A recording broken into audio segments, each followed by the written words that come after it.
irmãos, e é uma alegria estar aqui de volta na Cefrate com todo mundo. Vamos fazer a nossa prece de abertura? Vamos agradecer a Deus por este momento em que nós enviamos nosso pensamento de agradecimento a Deus, a Jesus, a todos os amigos que compõem nosso núcleo espírita. E agradecemos também pelo estudo da oração intitulada Pai Nosso.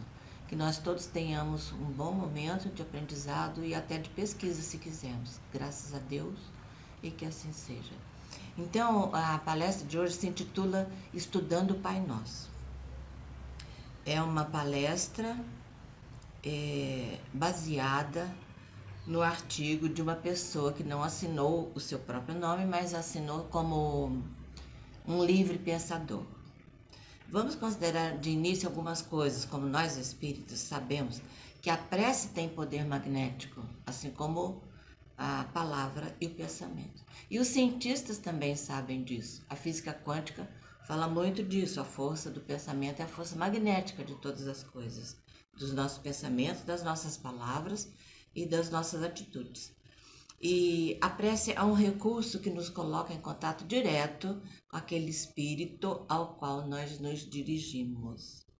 No Pai Nosso, conforme Jesus nos ensinou, é a oração que ele redigiu, entre aspas, né? Ele fez e nos ensinou, ele nos ensina a remeter os pensamentos imediatamente, amorosamente a Deus, nosso divino Criador. E também, meus irmãos, para isso nós devemos manter boas vibrações, cultivar bons pensamentos, não só na hora da prece, mas adquirir o hábito de cultivar sempre pensamentos edificantes, pensamentos elevados, usar sempre palavras adequadas, evitar palavras de baixo calão e ter atitudes compatíveis com uma conduta amena.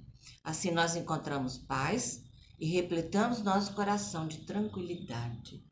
A fé e o amor a Deus, ao nosso divino Criador, devem ser a base de nossa prece. E nossos pedidos devem ser sensatos e respeitosos com relação às leis divinas que regem a vida aqui na Terra, no planeta Terra. Ou seja, nós jamais devemos pedir a Deus coisas incompatíveis com os ensinamentos de Jesus, e também qualquer pedido nosso que extrapole a razão deve ser analisado a fim de nós apurarmos se é sensato ou se é uma extravagância sem cabimento. Nós temos um terrível hábito, um hábito velho e rude de dizer a Deus, num tom bem enfático, o que é que Ele tem que fazer por nós. E quem somos nós? Nós somos apenas seres ainda muito incipientes. E na prece, nossos pensamentos devem ser dirigidos e devem ser dignos à magnanimidade de Deus.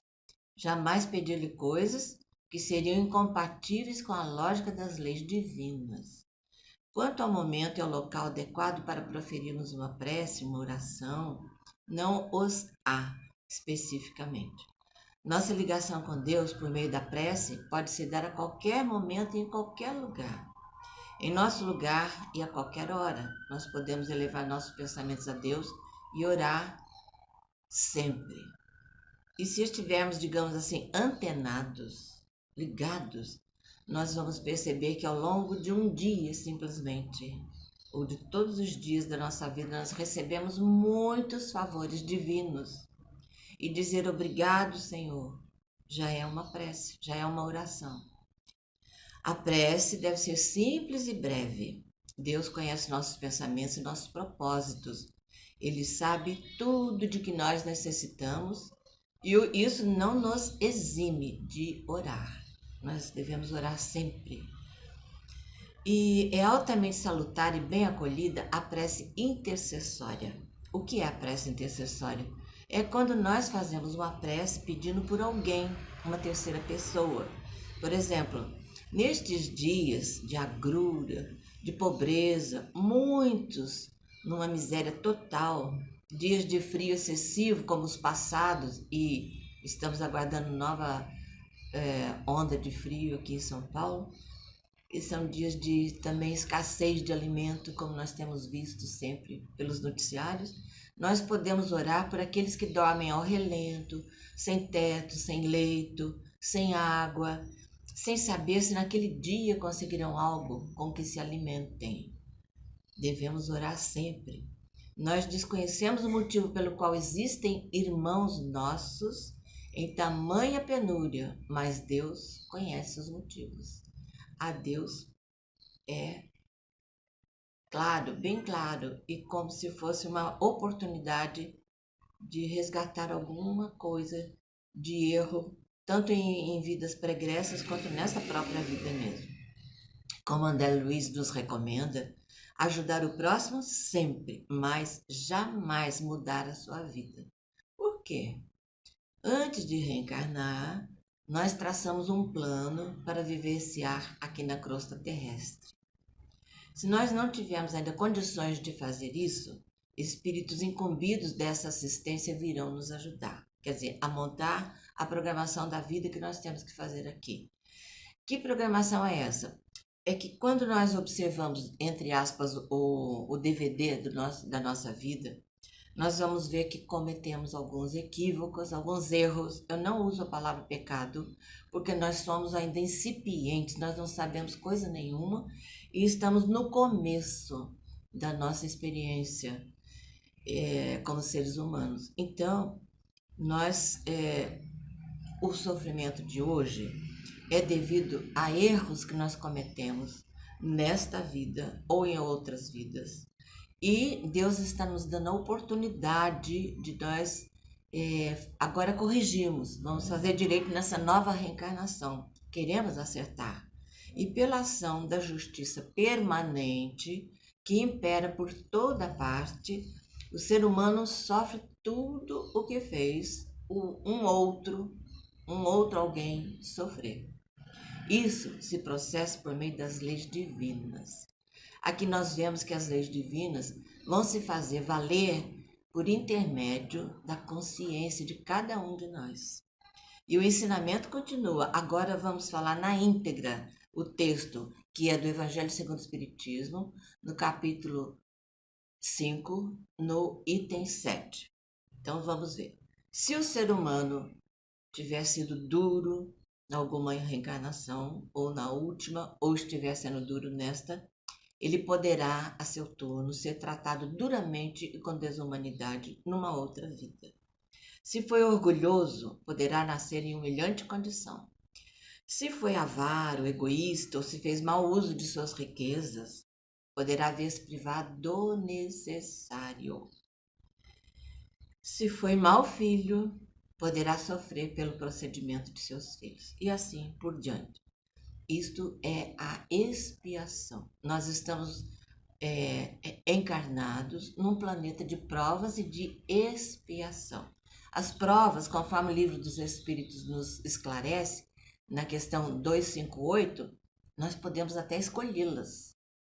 Há pessoas, por exemplo, que podem escolher: eu quero ter uma reencarnação em que eu não enxergue nada, eu seja cego. Isso é uma prova muito dura. Mas a expiação, nós vamos passar por ela num automatismo divino da consciência. Não é Deus quem nos castiga. Deus fez a consciência para que nós mesmos reconheçamos os erros e queiramos corrigi-los.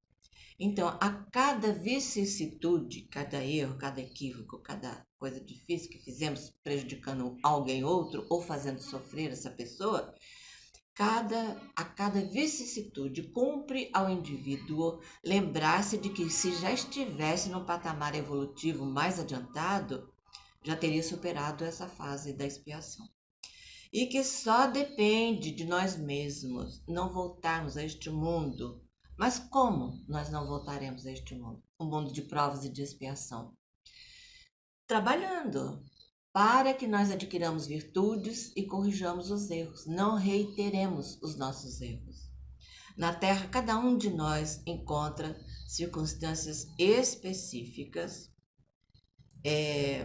para a nossa evolução. Nosso foco deve ser sempre o progresso espiritual, progresso moral. Por isso que é importante, quando nós temos família, ensinarmos os bons costumes aos nossos filhos, a moralidade, a maneira de se comportar em todas as situações. Entretanto, nós ainda naturalmente, quer dizer, não estamos contrariando nenhuma lei da Terra, mas nós somos ainda muito apegados à matéria. E para nos dedicar totalmente à evolução moral, nós teríamos que nos desapegar das coisas, trabalhando para o lado de dentro nosso, ou seja, procurando adquirir virtudes como a virtude da paciência, da tolerância, zero na maledicência. Maledicência, chegou uma notícia que não prospera. Nós não podemos entrar nessa onda negativa. E também temos a virtude da aceitação inteligente de dificuldades que são apenas aparentes, porque na verdade as dificuldades nos são concedidas para que nós aprendamos a lidar com elas, e são naturais da vida aqui neste planeta, neste orbe. E se nós entendêssemos que o indivíduo tem que conviver, todos nós temos que conviver, razão pela qual nós formamos família, nós arranjamos empregos, nós trabalhamos uns para os outros, nós aprendemos e ao mesmo tempo temos alguma coisinha a ensinar já. Então, se nós no convívio prestarmos atenção, nós vamos ter ali um grande instrumento de evolução nossa. Porque convivendo nós vamos aprender a respeitar o outro, respeitar a sua opinião. Nós vamos ser corteses, atenciosos, delicados, vamos ser pacientes. Não vamos atropelar ninguém com a nossa pressa, a nossa angústia, a nossa sede de andar depressa. Vamos com calma. Estamos aprendendo também e vamos ser pacientes com aqueles com os quais convivemos. E vamos procurar sempre falar com bons modos.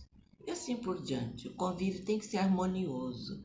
O convívio nos oferece ocasiões muito propícias para nós erradicarmos o desejo de prevalecer sempre. Um exercício muito profícuo, se bem feito, é este de eliminar de nossa programação de vida a necessidade muito comum no ser humano de ter sempre a última palavra. Para quê? Para que o nosso ponto de vista prevaleça. Não precisamos prevalecer. É até uma virtude se nós aprendemos a manter silêncio. Fiquemos quietos. Não temos que provar nada a ninguém e nem temos que prevalecer sobre a opinião de ninguém.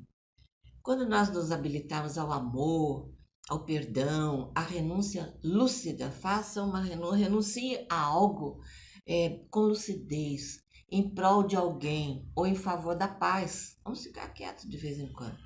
Se nós aprendemos tudo isso, quando aprendemos, nós vamos nos despojar de pretensões e ambições e teremos mais sucesso em nosso desempenho como alunos desta escola chamada Planeta Terra, que nos hospeda com tantas maravilhas, tantas facilitações e tantas belezas. Emmanuel nos ensina que nosso estágio aqui na Terra é uma importantíssima jornada espiritual.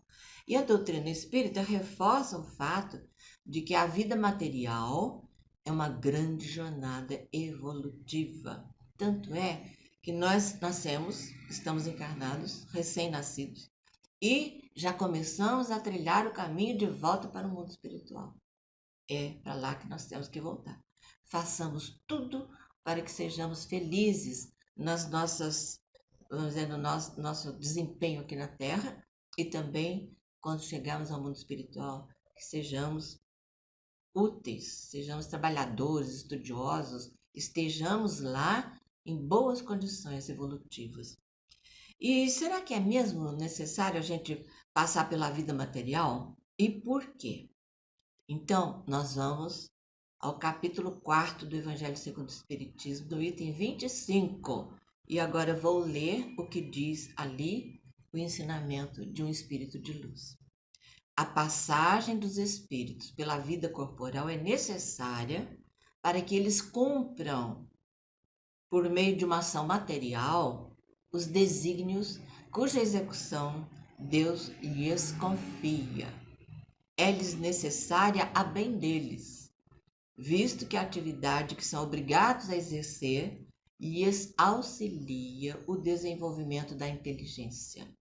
Então, aceitemos de bom grado a nossa vida aqui na Terra, sem lastimar, sem reclamar, sem queixas, confiando na sabedoria do nosso Divino Criador e na amizade de tantos que temos, espíritos bons que nos acompanham quando as nossas vibrações são superiores e o nosso comportamento é de acordo com os ensinamentos de Jesus. E estamos aqui, nós consideramos a Terra, ora como uma escola, onde nós aprendemos a conviver. Ora como um hospital em que nós nos curamos de enfermidades espirituais, egoísmo, orgulho, vaidade, nós vamos sarando dessas moléstias. E ora como uma oficina de trabalho em que nós lutamos no desempenho de cada dia como aprendizes e mestres ao mesmo tempo. E ora, a Terra é para nós uma prisão. Como assim? O espírito está preso dentro do corpo. Então, aceitemos as circunstâncias momentâneas e desenvolvamos a nossa confiança em Deus. Quem tem confiança verdadeira em Deus não teme nada, não tem nada a temer. E frequentando essas instituições das quais falamos, hospital, escola, oficina e prisão, é que nós vamos entendendo melhor eventuais acontecimentos da vida que às vezes nos alegram, mas são acontecimentos outros que às vezes nos deixam profundamente tristes. Por exemplo, o que nos alegra hoje em dia na vida material que nós temos? Um carro, comprar uma casa. E o que nos entristece profundamente? Prejuízos, basicamente financeiros, nos entristecem. Frustrações que nós temos com outras pessoas, ou então com nossos filhos, ou então com decisões que nós tomamos e que se frustraram. Então, o ideal seria nós envidarmos todos os esforços para nós seguirmos os ensinamentos de Jesus. Ou seja, vivemos de tal maneira que jamais desapontemos a Deus. E Jesus veio das sublimes paragens do infinito para nos apresentar a Deus como um Pai amoroso, justo e bom. Bem diferente daquela ideia de um Deus cruel e vingativo, do qual Moisés teve que lançar mão para ser obedecido pelo povo que ele liderava. E voltando ao tema oração, no Evangelho de Mateus, capítulo 6, ou 6, versículos 5º ao 15º, Jesus nos recomenda que quando em oração sejamos discretos e humildes. Concentremos-nos em nosso divino contato com Deus nesse momento. E quando Jesus disse que devemos nos fechar no quarto para orar, foi porque ele estava indiretamente falando dos exageros de ostentação dos hebreus, desejando sempre ser considerados como pessoas virtuosas, pessoas que oravam fervorosamente. Então Jesus disse ainda que a prece não precisa ser longa e cansativa, não precisa. E finalmente nosso Divino Mestre nos ensina a sua linda oração, a mais conhecida no mundo cristão, o Pai Nosso. Ela é curta, profunda e linda. Do texto original do Evangelho de Mateus, nós temos escrito no Evangelho de Mateus, a oração escrita: Pai nosso que estais nos céus, santificado seja o vosso nome. Venha a nós o vosso reino, seja feita a vossa vontade, assim na terra como no céu. O nosso de cada dia nos dai hoje. Perdoai as nossas dívidas, assim como nós perdoamos aos nossos devedores. E não nos deixeis cair em tentação, mas livrai-nos do mal. Amém. Então, há muitos floreios, belíssimos aliás, que os poetas do planeta Terra usaram enfeitando o Pai Nosso. Entre esses poetas, citemos apenas Emmanuel, que compôs uma oração psicografada por Chico Xavier, que nós podemos encontrar até na internet. É o Pai Nosso de Emmanuel. E considerando um estudo sobre o Pai Nosso, do qual falamos no início, nós trazemos essa linda oração de mais de 2000 anos para os nossos dias, ou seja, os dias do século XX. Por quê? Porque agora nós temos mais recursos para nós entendermos essa prece mais amplamente. Vamos estudá-lo então? Pai nosso que estais nos céus, hoje nós já sabemos que Deus está nos céus, na terra, em toda parte do universo ao mesmo tempo.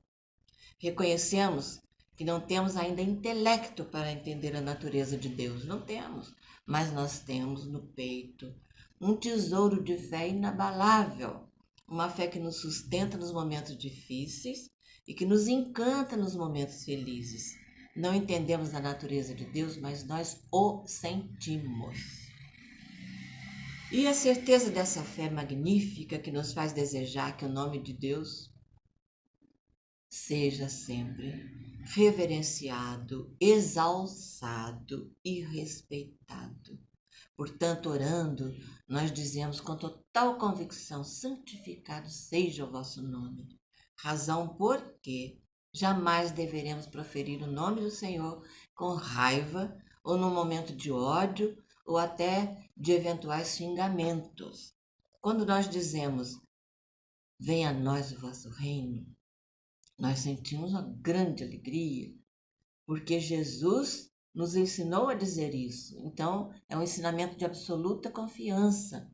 E o próprio Jesus nos induz, no capítulo 17 do Evangelho de Lucas, no versículos 20 e 21, ele nos leva, nos conduz ao entendimento de que Deus, Pai amoroso, nos delegou a nós todos, a sublime, árdua, porém nobilíssima missão de edificarmos dentro do nosso coração o reino de Deus. Então depende de nós, somos nós que vamos construir o reino de Deus dentro do nosso coração. E nós indagamos a nós mesmas como, de que forma? E analisando tudo, nós vemos que isso acontece mansamente no relacionamento humano e no trabalho imperceptível do dia a dia. Um trabalhinho qualquer, atender um telefonema, dar um copo de água para uma criança que esteja nos pedindo água. Aquele trabalhinho despretensioso que de forma alguma nos chama atenção. É a vida, vivendo a vida. E é um trabalhinho corriqueiro, que nada tem de espetacular.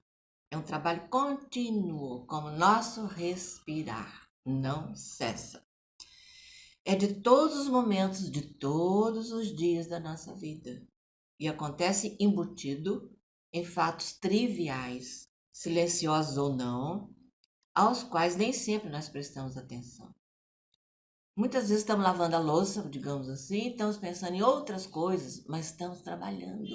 É um trabalho imperceptível mesmo, sem importância nenhuma, muito importante ao mesmo tempo. E assim nós partimos para o material de construção com o qual vamos edificar o reino de Deus. Nós ficamos bem atentos ao nosso desempenho e vamos colocando os tijolinhos. Quais? Da paciência, da tolerância, da aceitação inteligente daquilo que nós não temos poder de mudar. E do amor, o respeito e o amor.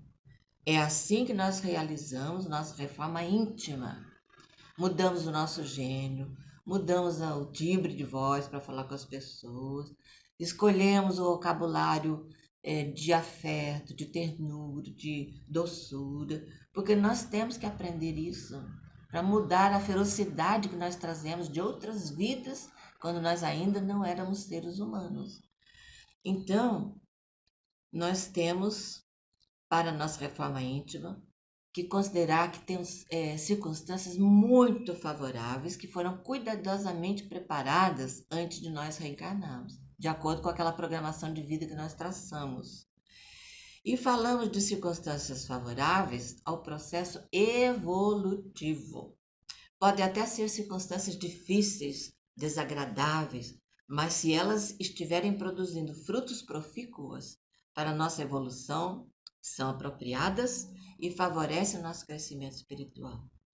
E vendo o resultado precioso do sofrimento, não é que nós gostemos de sofrer, é que por enquanto nós estamos num ponto de evolução em que nós, tudo que aprendemos, nós temos que pagar o preço.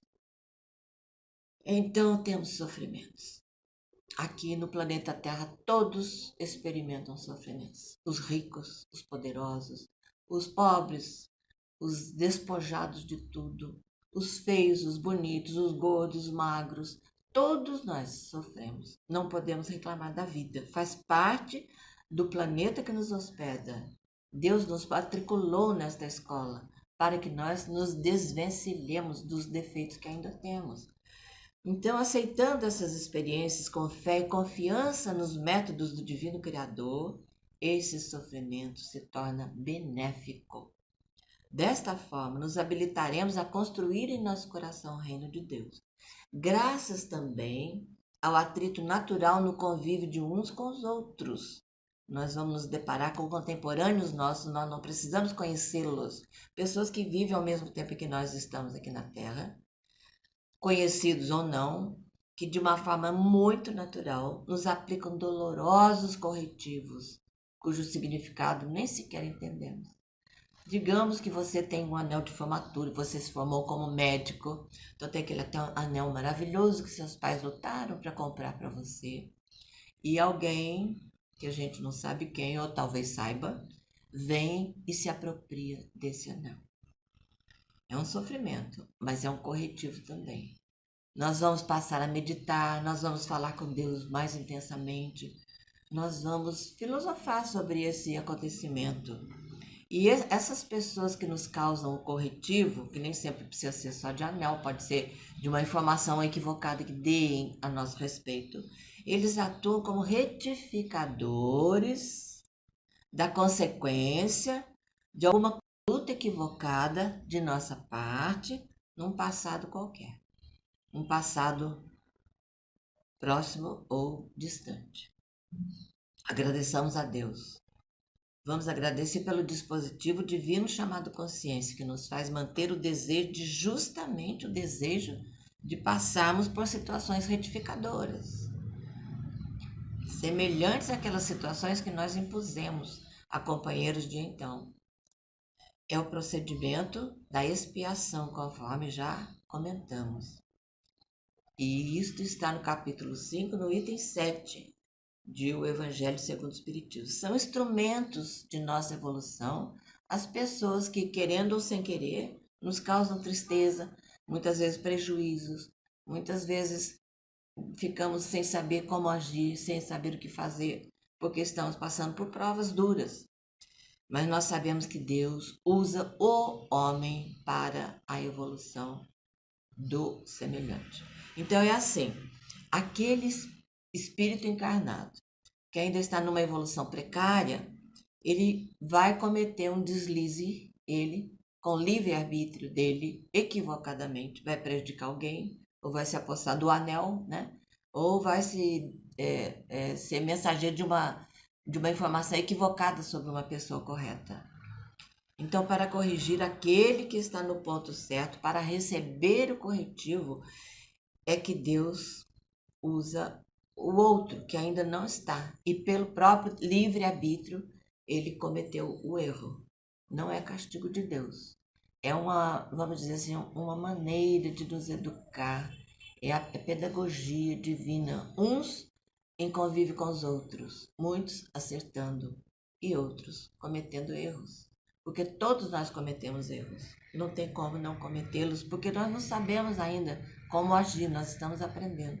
André Luiz relata no livro Libertação, e em outros livros também, que Deus corrige o homem pelo homem.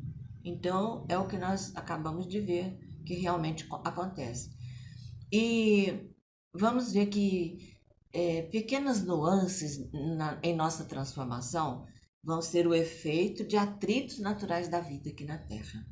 E dentro de circunstâncias que foram cuidadosamente preparadas para cada um de nós, concorrendo para o aprimoramento da nossa maneira de ser.